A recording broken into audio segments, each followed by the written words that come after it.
komunikasi langsung dengan pemerintah, baik itu dewan atau pemerintah langsung. Karena gini Pak, saya bicara real aja Pak. Bapak tadi ngomongin BPJS, kebetulan saya masih punya link gitu ya. Jadi masalah saya kemarin selesai karena saya bisa pakai koneksi saya. Saya lapor ke Dewan Pengawas BPJS, saya lapor ke pusat, saya lapor ke staf ahli kementerian gitu ya. Saya bisa akses itu Pak. Tapi saya nggak kebayang kalau orang biasa gitu. Itu aja sih Pak. Jadi saya pikir ada satu undang-undang yang harus dibuat, adalah undang-undang komunikasi langsung dengan pemerintah. Kenapa? Begitu ada masalah kayak BPJS. Ya tadi Bapak Pak Heroy tadi cerita bahwa orang sakit, disuruh pulang. 3 hari pulang. Kemarin saya dimediasi oleh rumah sakit dan pihak BPJS 17 orang. Ya saya dimediasi dengan 2 rumah sakit. Salah satu saya nggak bisa sebut rumah sakitnya, tapi karena saya punya akses itu, saya bisa difasilitasi. Dan di situ dijelaskan bahwa tidak ada limitasi soal rawat inap. Gitu. Terus undang-undang terbaru 17/2023 bahwa rumah sakit dilarang menolak pasien itu juga sudah keluar. BPJS juga sudah keluarin undang-undang tahun 2018 ingat saya bahwa siapapun boleh masuk UGD gitu. Tapi ada hal-hal tertentu yang memang harus diperbaiki gitu.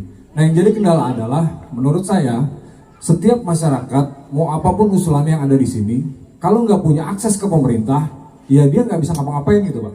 Saya jujur aja, saya udah datang ke DPRD, dan jujur saya nggak mau sebut siapa orangnya gitu ya. Saya sudah ke Komisi 4, Ketua Komisi 4, ke semua anggotanya, tapi semua diem aja Pak.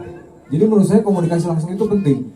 Karena orang biasa, kalau punya masalah dengan pemerintah, jujur aja, rumah sakit yang saya harus mediasi itu salesnya 2,5 triliun, BPJS juga 130 triliun. Saya ngelawan perusahaan-perusahaan gede. Jadi kalau orang biasa nggak punya akses ke situ, berat Pak. Kalau ada komunikasi langsung, misalnya ada DPRD gitu, kita punya masalah di tingkat kota, kita bisa ngomong langsung sama DPRD-nya, DPRD-nya panggil wali kotanya, panggil kepala dinasnya, panggil direktur rumah sakitnya. Ini ada masalah apa nih warga gue begini gitu. Oh maaf saya ngomong gue. Ada masalah apa nih warga saya begini gitu. Kalau dia masih nggak mau mengikuti aturan yang sudah ditetapkan, cabut. Menurut saya cabut izinnya. Kalau izinnya dicabut kan ilegal.